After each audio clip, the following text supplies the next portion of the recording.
So welcome everyone. Really glad you could join this webinar on civic education, an effective way to strengthen our democracy. I'm Richard Idlin with Business for America. We are a national, nonpartisan, not-for-profit organization working with companies across the US to encourage them to help protect and support a healthy democracy. And we're really happy today to be working with iCivics and the iCivic Now coalition on this very important topic. I wanted to also thank a number of co-hosts, the Bridge Alliance, Motovote, the West Philadelphia Corridor Collaborative, and the Greater Seattle Business Association, which has helped to promote this program. Thanks so much, everyone. So let me give you a little bit of context as to why Business for America is interested in this issue about civic education. First and foremost, we believe that business has a central and important role to play in strengthening our democracy and in encouraging an understanding of how our political system and government and democracy function. And without an understanding by the public of those, the capabilities and responsibilities of government, we think that a greater degree of polarization will exist in society. People may be more suspect to mis and disinformation. And what many companies are experiencing is more acrimony and conflict within the workplace. That in part, we think, is due to a general lack of understanding about such basic themes as what each level of government's responsibility is, the three branches of government within the federal system, what is federalism, what's in the Bill of Rights, what is our Constitution entail, and essentially having faith in our political system, despite its many challenges. So with all that in mind, we are in the process of now launching a national campaign in conjunction with iCivics to support passage of the Civics Secures Democracy Act, which, as we're going to learn about in a moment, is a federal piece of legislation that is co-sponsored by some unlikely bedfellows and allies in the House and the Senate in the US Congress. The fact that the bill has bipartisan support is a critical ingredient to why we're behind this, because we believe that Democrats, independents, and Republicans need to be collaborating on ensuring that the public and school-age kids have a better sense of civic understanding.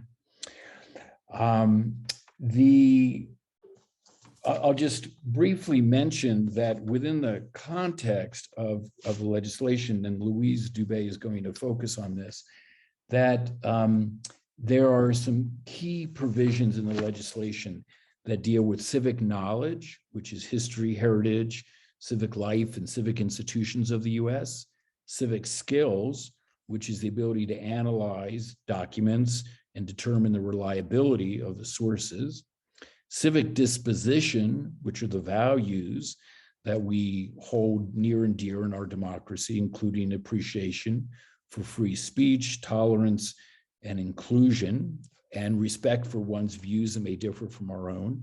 And finally, civic behaviors, which would include voting and serving on juries and volunteering.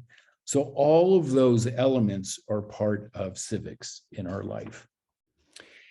Let me introduce our three speakers today. I'm really happy to have them all with us. First, Louise Dubé.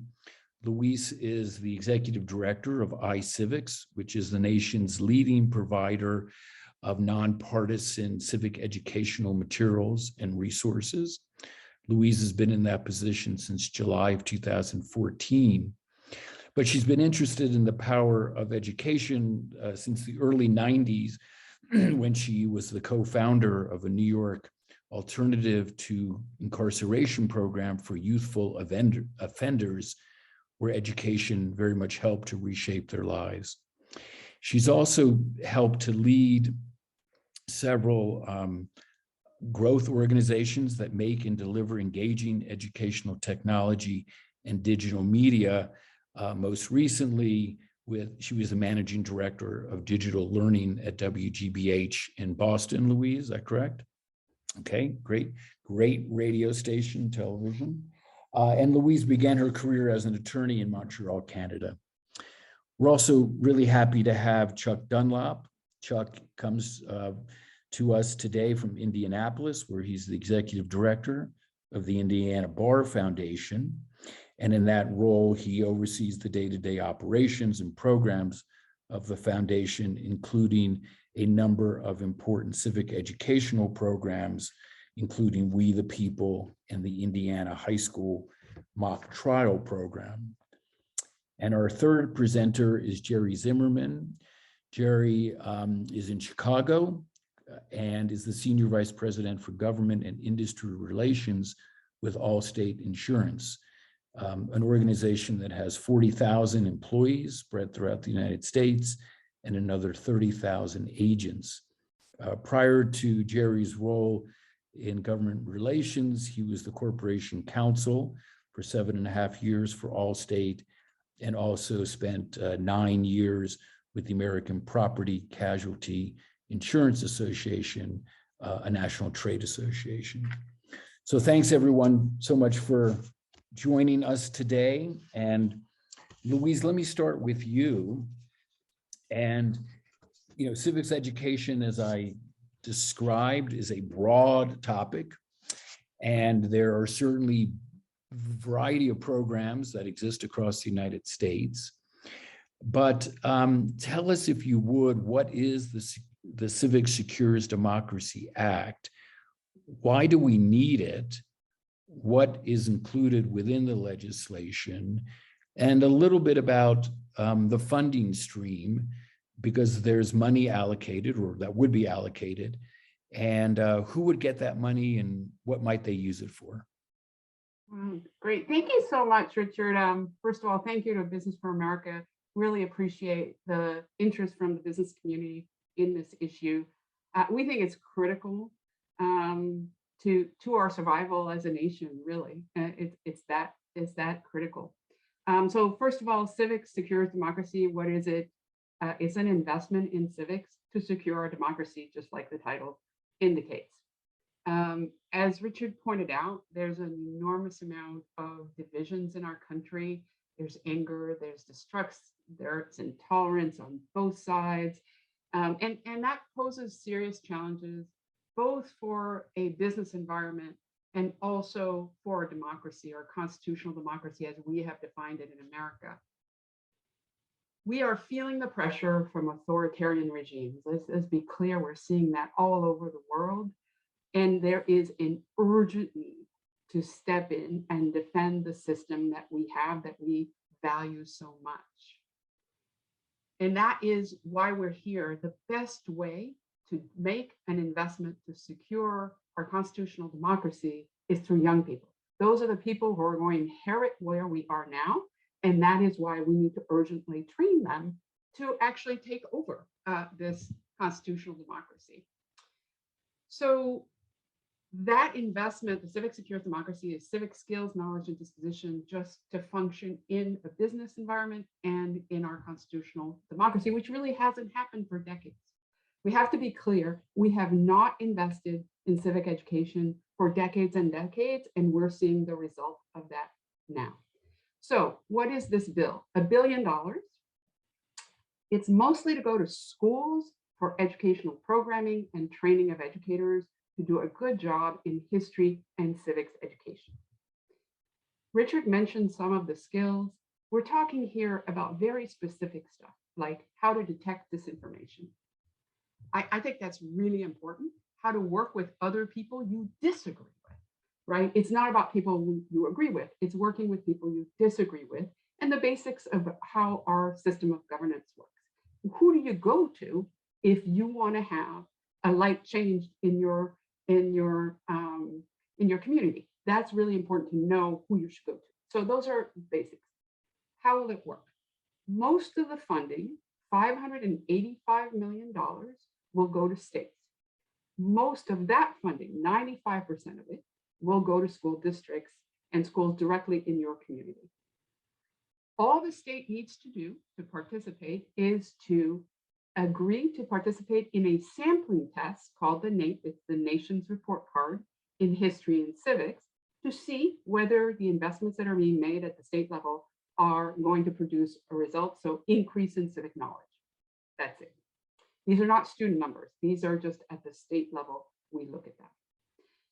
$200 million to nonprofit to foster innovation and better civic and history education, $150 million to train educators to higher ed institutions, teacher training schools, 35% of which will go to HBCUs. $50 million for research, and that's again to ensure that the investments that are being made are actually produce results. And then $15 million to the Prince Hall Fellowship, and that is aimed at diversifying the educator population. So the educators in our country, we know, do not reflect the population of the United States in terms of racial and ethnic diversity, and that's really important to do. Just for a second, I'm going to step back and look at the education funding in general. So education is a state level responsibility in our country. That's clear. 92% of the funding for education comes from the state and local districts. So why a federal bill? The federal investments reflect the nation's priorities, and they are mostly devoted to underserved populations. So it ensures a baseline that everybody, some equitable or some egalitarian regime for who gets this education.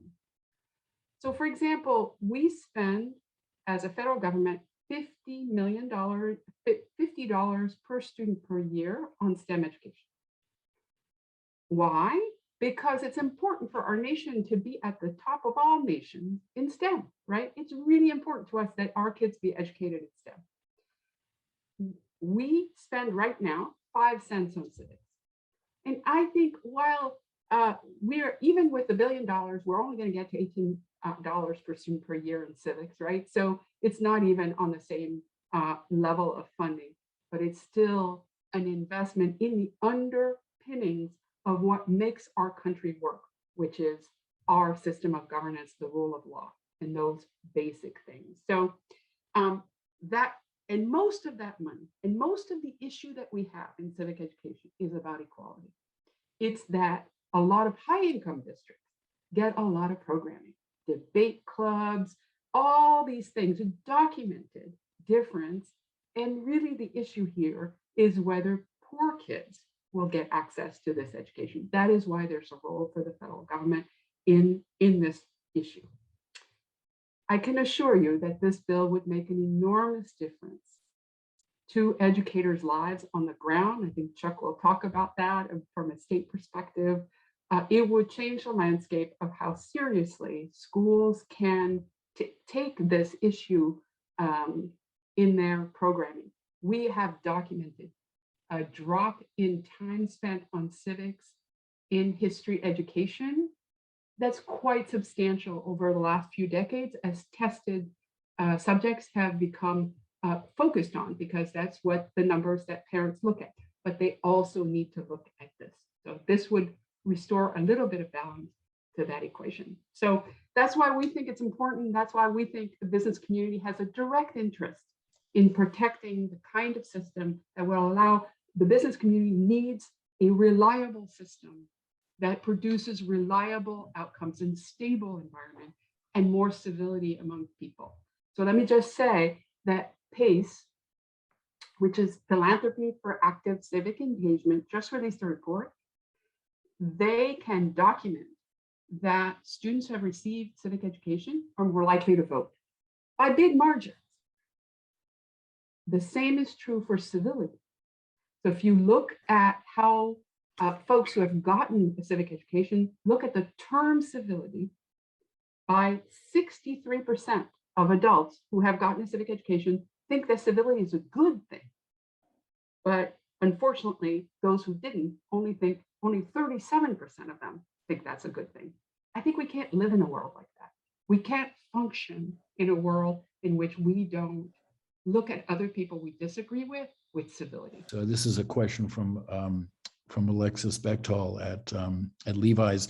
She's asking what grades, ages is the bill targeting? And just to be clear, this is primarily K to 12, but there is also a teacher training program that relates to colleges. Louise, is that correct? That's absolutely correct. And I just want to make the point about that the kind of civic education that we're talking about, history civic education, is age appropriate, right? So there are guardrails to ensure, but that will be at the district level. These are not, there will be no national curriculum. There is no role for the federal government in curriculum whatsoever. It will be determined by the districts, but the basic idea is that in kindergarten, you build the sense of how a group makes decisions. You talk about, the kinds of ways to resolve problems. And when you get to high school, you're talking about other kinds of issues that are more relevant to teenagers' lives. So it's age appropriate. Right. Okay, good. And then there's another question, Louise, I'd like you just to comment on briefly, which is, given that there is no national curriculum and no set standards dictated by the Department of Education, we will obviously have a great variation of what gets taught at the district level. And the question from Peter Blankfield is, some states seem to be skeptical of, if not opposed to, critical thinking, certain concepts they don't want taught. So how do you think about that as far as maybe the similarity or differences between what gets taught from one state to another? Yeah, so there will be differences. This is a federalist bill, it's a federalist system. So education is devolved to the states. So the states are responsible for deciding what's right for their community. And that is why we have bipartisanship on this, right? Just to be clear, there will be decisions made at the state level about what to teach. The role of the federal government is to ensure a baseline. So this baseline in civic knowledge is really necessary for every American. So that's all we're talking about. There are many bills in states that are that address how you can teach race and racism. I'm not going to comment on those, but we also have legislation, model legislation for states on history and civic education that's published by our project Civics Now, CIVXNOW.org. And so there are efforts at the state level to help build on a positive view of what civic education can be. The reality in the classroom is that civic education is really about sort of these basic ideas. The political divisions that occur around race, that's something I'm not going to speak to, but maybe Chuck can talk about what's happening. Okay, good. And Louise, let me ask you one final question here for the moment. What's the role of nonprofits that are curriculum developers and that might be assisting school districts? How does the legislation involve civil society? So I expect if there were funding available through this bill, that folks would build curricular solutions in response to the state standards in each of all 50 states, which are quite different, and respond to that. Some of us, most of us, I would say almost every civic education provider in this nation has free materials and offers a lot of open resources for states to use. So that's the role. Okay, good. And folks, just as a reminder, if you have a question, use the Q&A function and we will make an attempt to answer it. Louise, I have one final question for you in this segment, which is, having worked on this legislation from the outset, I know you've spoken to many members of Congress and staff. What is your sense that, what has brought Senator Coons and Senator Cornyn together, two gentlemen who often disagree on policy? How is it that they both have come to see civic education as critical to the country's future? Well, I would say it's one thing, it's love of country. It's love of our system of governance, right? I think it's very courageous people putting their partisan hats on the side and thinking about our country and what common ground we have around this constitutional democracy. And that's really to be applauded, frankly. And we have more in common than we have that divides us. I think we have to come back and focus on that. And so I thank very much both senators and both representative for their courage in saying how important it is to invest in our system. So that's great. Thank you. We will pull you back into this conversation, but let me go to Chuck. So Chuck, in Indiana, you have been really a major leader there of focusing on civic health, civic education. I know that over the past 10 years, the Indiana Bar Foundation has released, I guess, every 2 years, a civic health index.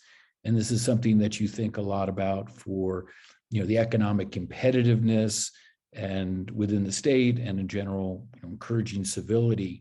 So first question is, why is this legislation important to you? And secondly, what impact might it have with the work you're doing in Indiana? Yeah, well, and thank you again for including me on this panel, kind of giving a state perspective on what it means a little bit more grassroots on the state level and local level.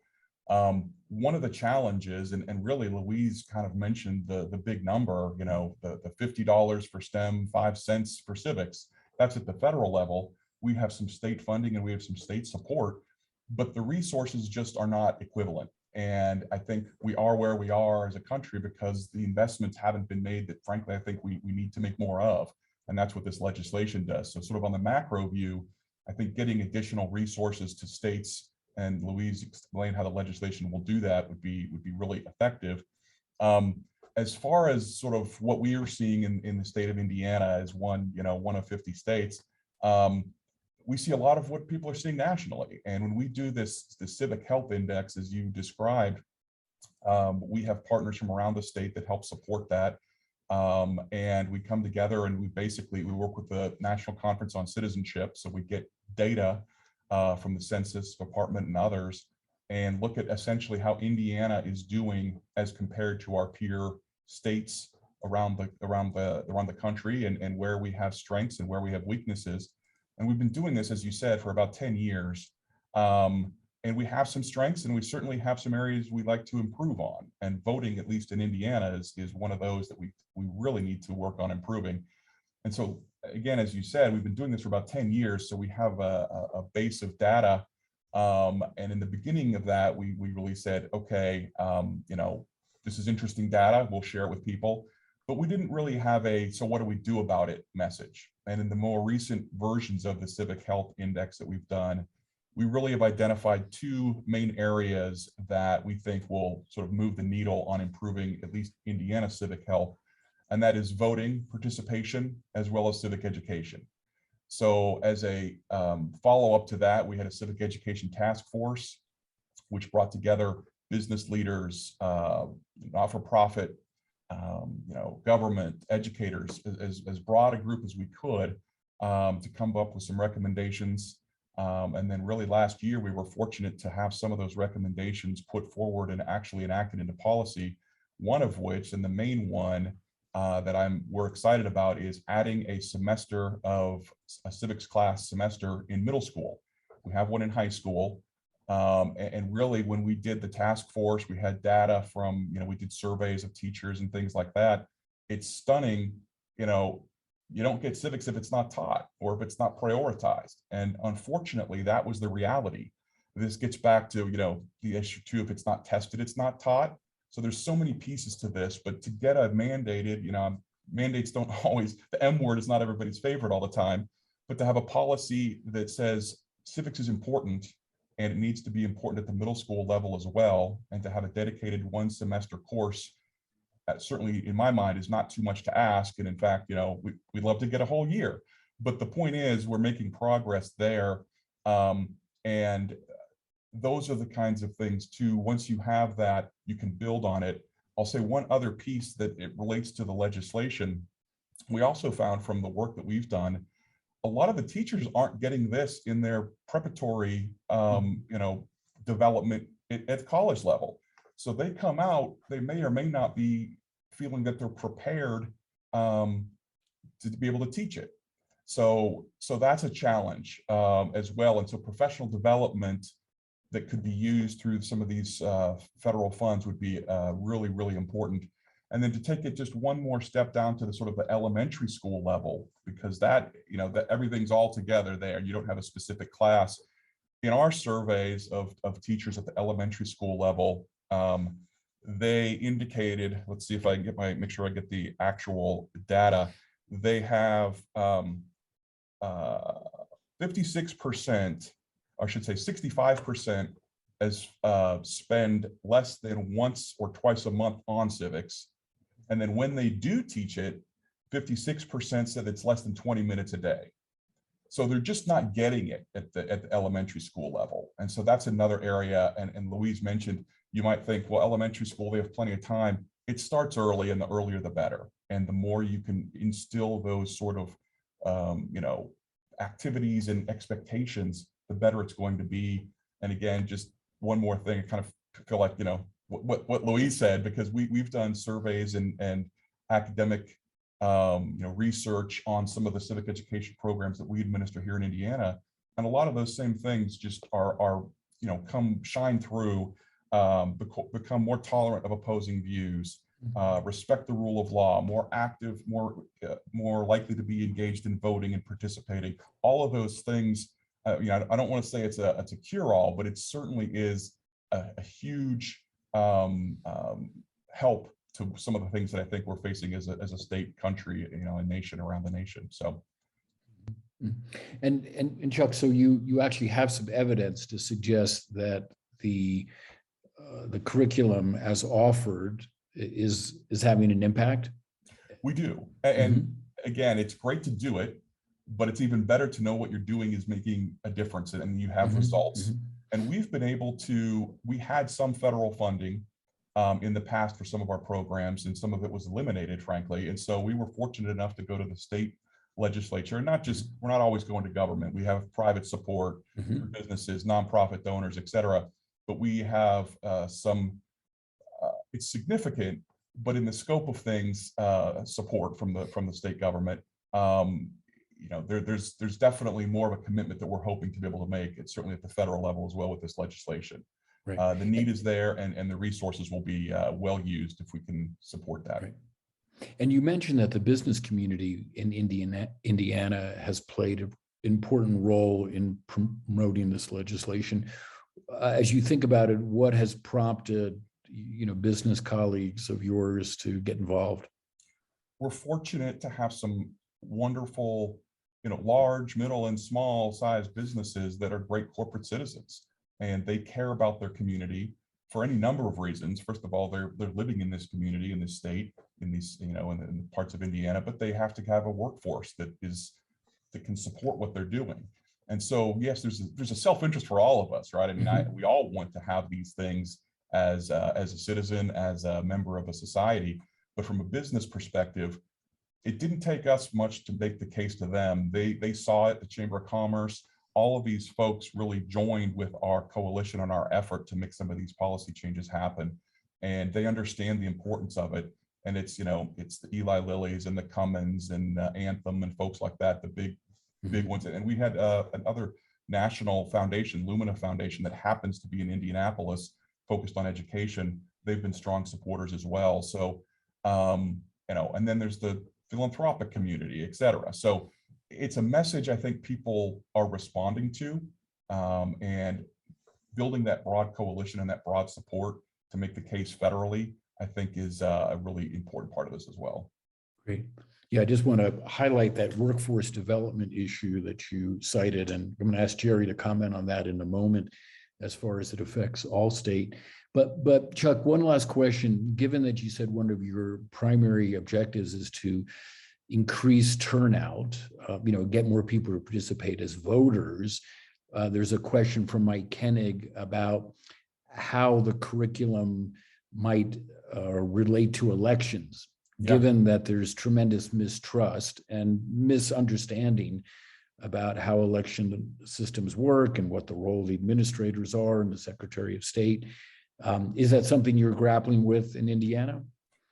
Yeah, we really are, just like everybody else around the country. And I will say, ask me 2 years ago, 3 years ago, it was kind of a different answer maybe, but yes, we have a program called Indiana Kids Election that we partner with the Bar Association, our sister organization, and the Secretary of State's office and others, so that the students who aren't old enough to vote yet have an opportunity to sort of exercise the franchise before they are legally able to vote as a participating adult, and that's really meaningful to them, and it starts those habits early. We had in the last presidential election a pretty record high turnout. We increased 9% from previously. However, Indiana moved from 41st in the nation, nothing really to brag about, but we dropped to 46th in the nation because the national average was much higher than our increase. So again, just looking at isolated, that's great. We increased participation, which is a great thing, but we didn't do it within the same context and scope that it was nationally. And so our ranking actually dropped. And that's one of the reasons we've identified these two crucial areas for improving Indiana civic health around voting and civic education. Great, good, thank you, Chuck. We'll get back to that in a moment, hopefully. Jerry, let me turn to you now. And I know you have a personal commitment to civic education. You told me about a great program you've been involved in Chicago with debate, preparing high school students to learn how to debate, take both sides of an issue. But how is it that Allstate, has come to view civic education as such an important issue, and really invest some resources and time in this? Yeah, thank you for the invitation to be here today, and thanks to Chuck and Louise for being great panelists, and for the Business America team for getting us set up and prepared and ready to go. So thank you. We really think civic engagement is the oxygen of our democracy and a free enterprise. And corporations, companies, businesses survive or thrive when we have free enterprise and when we have prosperity. And when we have neither, that is not a breeding ground for success. So our country loses, businesses lose, and our country is in decline, which is not in the self-interest of any constituent, Republican, Democrat, liberal, conservative, red state, blue state. We all have an interest in having a thriving economy where we have customers who understand our system and why decisions get made. And there's just, that interplay between democracy, free markets, and prosperity. There's a direct linkage between that and a citizenry that is well grounded in civics. And how are you sort of operationalizing that within the company itself? Is there a training program unique to Allstate that brings these issues to focus? I ask about that as well as whether, and then how you're participating in the broader community on these issues. Well, we really think civic engagement is a key element of how Allstate shows up, as a force for good in the communities we serve. Somebody said earlier, we all live in these communities. Yes, we are business people by day, but by night we're parents, we're on school boards, we are, poll volunteers, soccer coaches, what have you.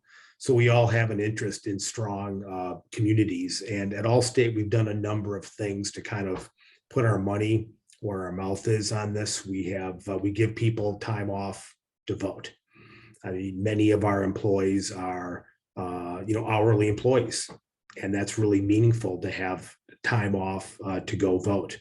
We have a very robust Get Out, Go TV, Get Out the Vote program. where we start engaging with our employees about upcoming elections and issues and what's important to the company. We have pretty frequent town hall sessions with state and federal legislators where people can interact with their elected leaders. And, oftentimes we'll have bipartisan ones too, where we'll have a Republican and a Democrat, either at the state or federal level, be on a panel. And everybody's always struck when those are done about how well they got along, how civil they were with each other, how much common ground they had. Right. And that's been my experience, is that, when the TV cameras come on, that's where when the incivility starts. There's a lot of common ground we have. And I think the legislation that we're here to talk about today is a perfect example where you have Republicans and Democrats in both the Senate and the House coming together to support this. We're also involved with a program called Better Arguments, which tries to provides a platform for people to disagree in a civil manner and have better arguments other than, you're stupid, you stink, I hate you, you're a crook. I mean, that's not how we should be arguing, with each other. So, there's just a few things that Allstate does. And, for me in my role running government and industry relations, it's critical that we have a functioning government in which our customers and consumers are engaged and involved so that they understand our issues. And Jerry, would these then be the arguments, sort of talking points that you would offer when addressing, the Senate staff or House staff? And are these is this the guidance you would offer other companies if they chose to get involved in this campaign to support this legislation? Is this how you would frame things up for a business audience? Yeah, it is, Richard. And I think increasingly we see this with our employee base and with our customer base, and particularly as our customer base becomes younger and our employee base becomes younger, or at least younger than me, which is just about everybody these days. They expect corporations to do more than just make money and serve shareholders, right? They expect them to help make our communities better and to provide high-paying jobs and to be engaged and involved. And there's a tool that we look at a lot at our company. I'm sure other companies do as well. It's called the Edelman Trust Barometer. And it's very interesting how over the last number of years, as people lose trust in our government, which I would say goes hand in glove with not being grounded in civics, that they put more trust in corporations. And so with that being true, they expect us to be engaged in these types of matters and to make our communities better and our country better. So I think that's probably the way that I would frame why companies are engaged in this. I mean, I like this program a lot because there's not a direct nexus between do this and Allstate makes more money, or do this and it enriches me. It's much more magnanimous than that. And we're thrilled to be a part of this, and we'd encourage everybody else to review the legislation and consider how you personally and as a company can get involved. Great. There's a term that we've been using, corporate civic responsibility, which reaches beyond traditional corporate social responsibility, suggesting that, as you mentioned, that companies have a responsibility to strengthen the civic culture, the civic institutions within the communities that they operate. Given what you've said, again, in approaching elected officials to secure their support for this, is it too far-fetched to suggest that businesses can maybe model civility and encourage elected officials to behave better? Because, the self-interest of the companies being served, but the societal interest is also being served. And, is that a wishful thought, or do you think there's anything there? Yeah, I think that's a really interesting point about how corporations can model civility. I mean, corporations are really nothing more than a collection of individuals who are, committed to a common goal or purpose. How we talk to our employees, how we listen to our employees, how we speak about things publicly, how we engage politically, are all elements of modeling civility. And, there's a lot of focus currently around political giving and contributions, and is that something that corporations should be involved in or not?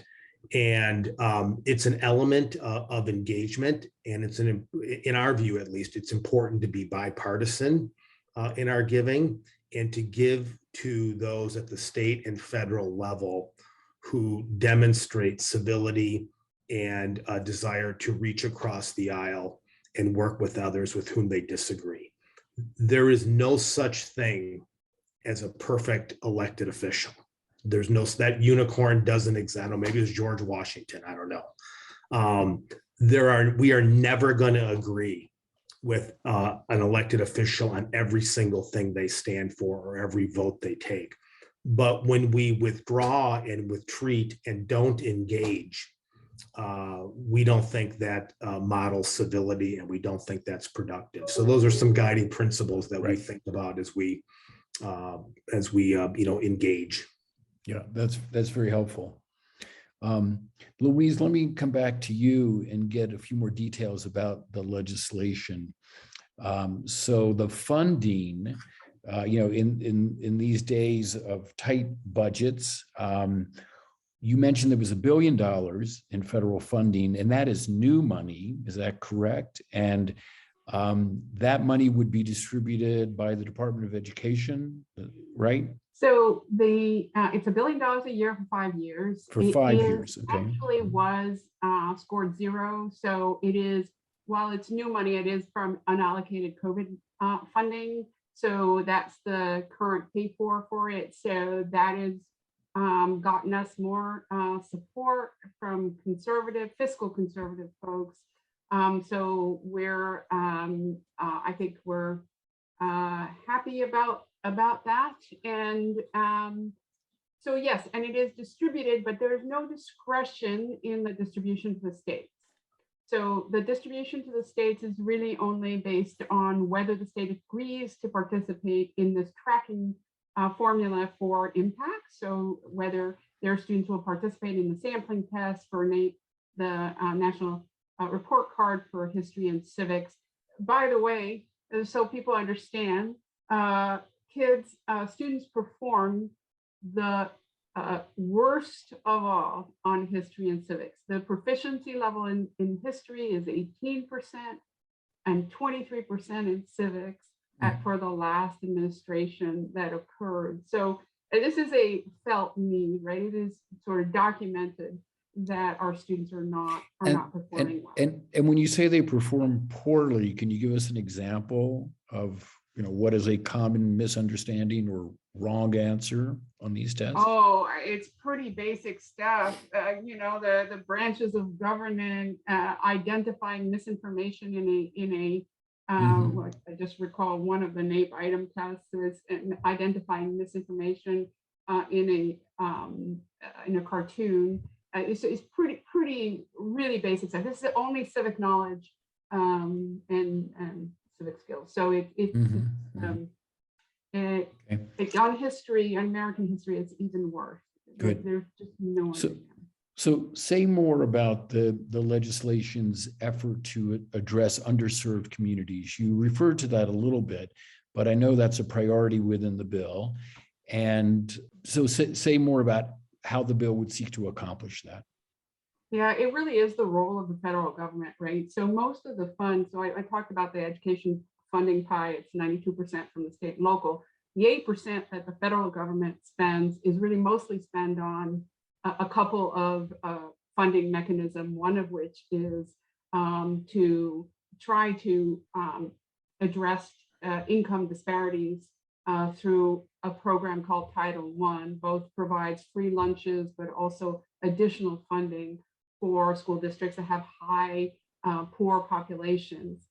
So, and then there's a significant amount of money in special needs as well. So that's the role of the federal government and in our village throughout, right? So there'll be preferences for districts that have low income students under the formula for what we call, again, Title I. There'll be preferences for HBCUs. There's throughout everything that this bill stands for is about ensuring that there will be civic education available to all.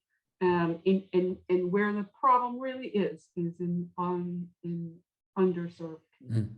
Mm-hmm. Chuck, have you found that to be the case in Indiana, that more prosperous communities have better civics programs and maybe inner city or rural populations don't have access to the same resources that Louise was describing? Yeah, I mean, all of those resonate with me and with what we see here every day as well. We have some great civic education going on in Indiana. It's just not consistent and it's not everywhere. Mm-hmm. And we have some great programs, and that's why we have some you can see the results of what those programs are. Our problem is to amplify that volume and to get it everywhere. We're excited about the semester we're going to have in middle school, and we're hoping to be able to leverage that. Sort of now we have a demand. The schools will have to have that semester, so we want to help them fill it with good quality civic education everywhere in the state. And we love any student who gets it, but we want every student to get it. And so that's where we are. And in order to do that, you have to have more resources to be able to open the bandwidth up and to be able to reach all those schools. And so what we're doing now is great for those kids that get it, but not all of them, we don't really come close, frankly, to getting it to every student in Indiana. And that's where we're hoping to make some changes. And Jerry, same question for you, given that Allstate operates, across the country and wide range of communities, you must also see some disparities in the civic understanding and in, the knowledge that people have in the communities you serve. Is that true? Yeah, I mean, that is true. I mean, Chuck's got some great statistics, as does Louise, on that, kind of state by state and what those discrepancies, look like. I think for us, look, problem solving, both at work and in the political process, is kind of the underpinning of our democracy, right? That's why we have a democracy, because we think that form of government leads to representation, equitable outcomes, or more equitable than other forms of government, and helps America solve problems. Problem solving, that's a transferable skill, whether it's in government, whether it's in school, whether it's in your own home, and certainly at Allstate. So we want a workforce that is skilled at solving problems, and business is one of the last places in America where you have to come together. There's no, we can't say, well, I don't work with people like that, or I don't like his political persuasion, or she's a Republican, I don't work. I mean, that doesn't work in a workplace, right? We have to come together. You bring your whole self to work, but you have to work with people with whom you disagree to solve problems and serve our customers. So this grounding that we're talking about in civics, education, and in our form of government, and about being tolerant and inclusive, is bedrock foundational for a healthy workforce, and for having a customer base that is prosperous and can afford to buy what us and other companies are selling. When you're talking about particularly poor populations and underserved students and communities, a lot of emphasis has been placed on literacy, basic literacy, such as reading, writing, and math. And those are really important. I do want to assure people in the business community and everyone that civic education and history education is about literacy itself, and is going to actually raise literacy rates So we're not talking about two different things. I think people need to come together and see that as being the same goal. There's a lot to teach about civic education, including the Declaration of Independence, the Bill of Rights, the Constitution, and there's a lot to learn by just reading these texts. And there's a lot of information that comes from those texts that raises literacy as well. So I think what we're talking about is just not, civics is not an add-on anymore. You see the consequences of it. Civics has to come to the table, just like literacy. It's not that we don't want to replace anything, but we want to make sure that it's considered, civic literacy is considered one of the main jobs of a school system. And if I could just add to that from our experiences, Louise is absolutely right. We have had success in cross-curricular integration of civics. You know, it can be what you're reading. You have to read something, right? Let's read something about civics, and you can incorporate it. Right. And I think sometimes that's one of the most powerful ways to do it, is to show that it's not some isolated topic, that it stands alone. It's integrated into everything and to so many aspects of our daily life and our education and the topics that we're learning about. So I think that's a really powerful way to show the importance of civics and civic education. And then there's the experiential portion of it. You know, what do you do with it once you know it? And almost like a civics laboratory, you know, you have a chemistry lab, et cetera. Well, okay, you can go to the city county meeting, you can be involved in your community. I mean, all these other pieces that sort of flow from the knowledge component as well. Right. Yeah, there are a variety of, mock UN sessions, mock legislative sessions, right.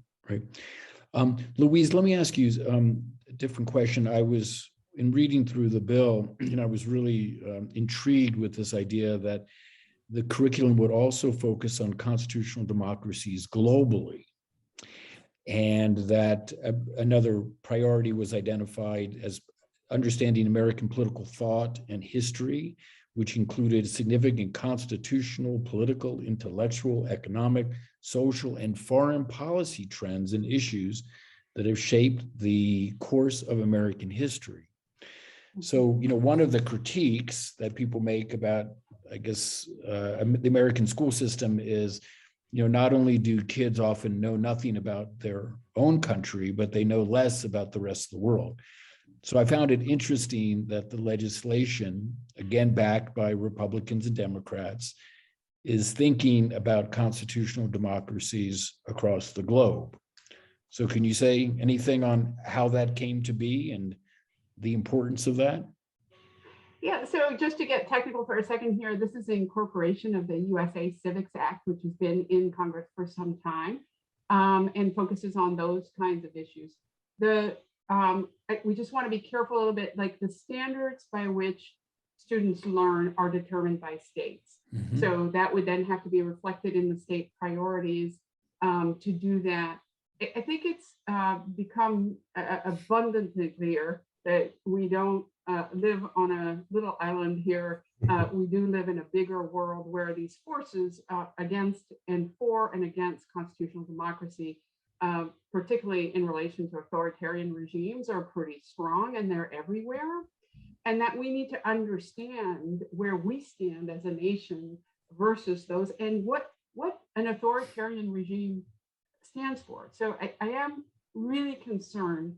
There's research a few years ago that shows that younger Americans really don't believe in democracy as a system. From their perspective, they haven't seen it work. Only 30% of them believe. Older people in America believe in it, but younger people in the US particularly, but I see also in other countries. And I think that we have, it's partly because we haven't invested in civic education, but we haven't actually said what this means really, right? What does it mean when you have a system where you don't have a voice?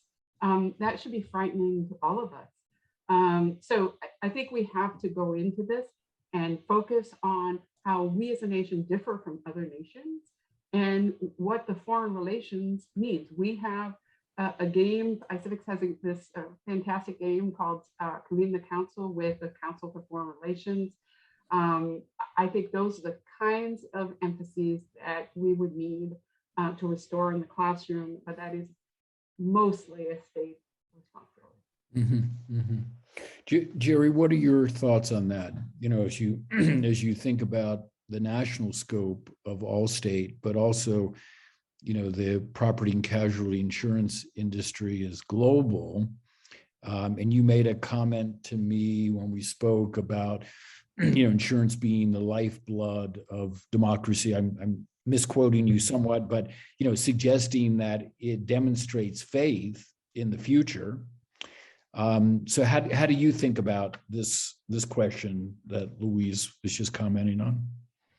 Yeah, boy, I like how you framed that insurance is the oxygen of, we've joked or we've, remarked that insurance is the oxygen of free enterprise. Mm-hmm. That you wouldn't get up and take a risk, whether Mm-hmm. that's driving a car or starting a business or flying an airplane or anything else, if you knew that that choice could bankrupt, you and your family, and your sons and daughters and grandkids. So I turned that phrase a little bit to say that I really thought this, a grounding in civics education is the oxygen of democracy. And I don't think that's hyperbole. I really think it is. I think, you live in a prosperous society when people begin to question systems that have, provided that prosperity. And I think, Louise, I also have read some alarming statistics about how many younger people think that communism would be worth trying, in this country. And look, I suppose reasonable people could disagree about whether democracy or communism or socialism or some other form of government, best serves the most amount of people. But I'd like to think those opinions are grounded in some learning. And we have statistics that show there is no learning about civics in many classrooms in America. Our company is based in Illinois. I know a number of years ago, our CEO learned that it's possible for kids to go K through 12 in Illinois and never have a single class on civics. Mm-hmm. And we did something about that a few years ago. And now Illinois does mandate at least one civics education classes as a core requirement to graduate from high school. And we think that's a great, first step. We think this legislation that we're here to talk about today is another step in that direction. And hopefully we can, build upon these things and have a great country for our kids and grandkids to inherit. Good, thank you. Chuck, any final thoughts you want to share with us? Being from Indiana, I have to tout, Lee Hamilton and Dick Lugar and people like that who. We work with Lee Hamilton, who is a passionate supporter of civics education and has a remarkable career where he's demonstrated that. I just saw him last week, and he likes to say too, that civics is not, you're not born with this. It has to be taught. You have to learn it. And that's what we really haven't made the investment in, unfortunately, over the past few decades. And it's time we do that. And this legislation would be a big step in the right direction. Great, great. Well, thank all three of you so much for joining. And I just wanted to remind everyone on the call that there is a business sign-on letter at BFA's website that is in the chat, and you can find that. We really encourage you to sign that. And then also we're going to be in the next coming weeks working with iCivics to develop a business advocacy campaign. Hope that your companies are part of that effort. Again, you can participate, in person if you have someone in Washington, D.C., or we can organize an in-district meeting. And I think, very much what Jerry indicated is the business community has a really critical role to play here. This is a pivotal time in our nation's history. We obviously have the midterm elections coming up in November, and the next few years look to be a fairly challenging time. So the extent to which business leaders can participate in strengthening our democracy, that will also be good for our economy. So Louise and Chuck and Jerry, thanks so much for joining us this afternoon. We look forward to working with everyone in the future. And we hope everyone has a great rest of the day. Thank you.